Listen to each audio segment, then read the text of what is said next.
नमस्कार दोस्तों, मैं हूं आपका दोस्त अश्विनी निगम और मैं आप लोगों के लिए एक बहुत ही बुरी खबर लेके आया हूं। और ये जो खबर आ रही है हमारे उज्जैन सिटी से आ रही है, जो कि मध्य प्रदेश में है। वहां पर क्या किया है कि कुछ लोगों ने जो है 5 कुत्तों को तेजाब डालकर मार दिया गया है और पुलिस ने भी इसका मामला दर्ज कर लिया गया है। तो दोस्तों, इस खबर के द्वारा हम लोग जो है आईपीसी का सेक्शन 428 और 429 का अध्ययन करेंगे। इसके अलावा जो है हम इस वीडियो के माध्यम से पशु क्रूरता अधिनियम की धारा 11 का अध्ययन करेंगे और जो है आर्टिकल 51A में जो मौलिक कर्तव्य है उसमें क्या प्रावधान दिए गए उसके बारे में अध्ययन करेंगे।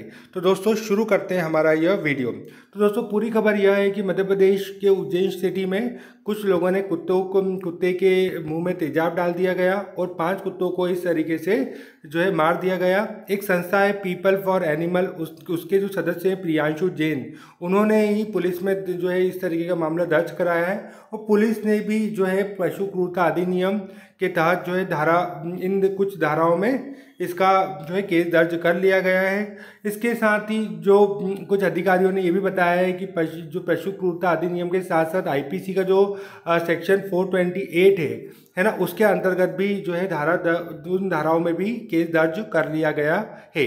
तो दोस्तों, अब हम यहाँ पे जान लेते हैं कि जो है आईपीसी का जो सेक्शन 428 है वो किस बारे में है।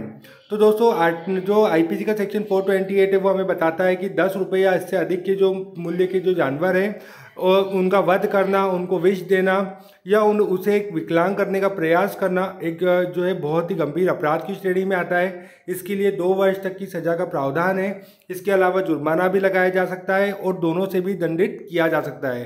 तो आईपीसी का सेक्शन जो है 428 जो है वो वध करने पर या विकलांग करने पर पशुओं को उस कृत्य के उसमें लगाया जाता है। इसी प्रकार से एक सेक्शन और है 429, उसके अनुसार भी यह कहा गया है कि हाथी, ऊंट, घोड़े, खच्चर, भैंस, सांड, गाय, बैल या इनके अलावा और कोई जानवर जिनका मूल्य 50 रुपये से अधिक है उनको विष देना है ना, उसको विकलांग करने का प्रयास करना, उसके लिए 5 वर्ष तक का जो है कारावास की सज़ा है और आर्थिक दंड के भी दिया जा सकता है और दोनों के रूप में ही उनको जो है दंडित किया जा सकता है। तो आईपीसी का सेक्शन 429 है वह भी जो है 5 साल तक के दंड के बारे में बताता है।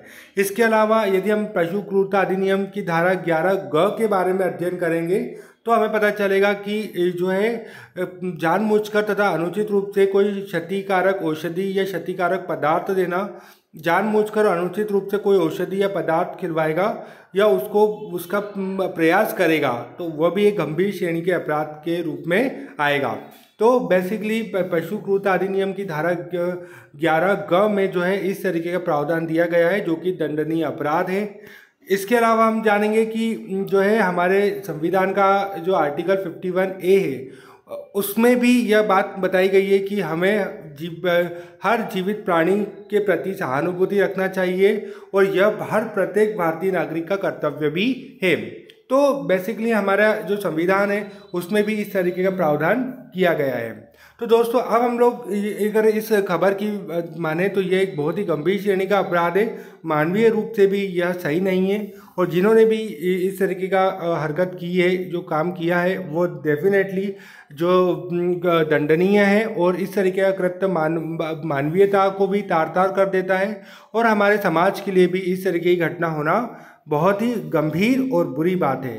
तो दोस्तों, होप आप लोगों ने इन तीनों ही जो प्रावधान हैं हमारे कानून में उनको समझा होगा और जाना होगा कि इस तरीके की घटना कोई करता है तो वह एक गंभीर श्रेणी के अपराध में आता है और उसके लिए सजा का भी प्रावधान है। होप आपको मेरा यह वीडियो पसंद आया होगा। Thank you for watching this video.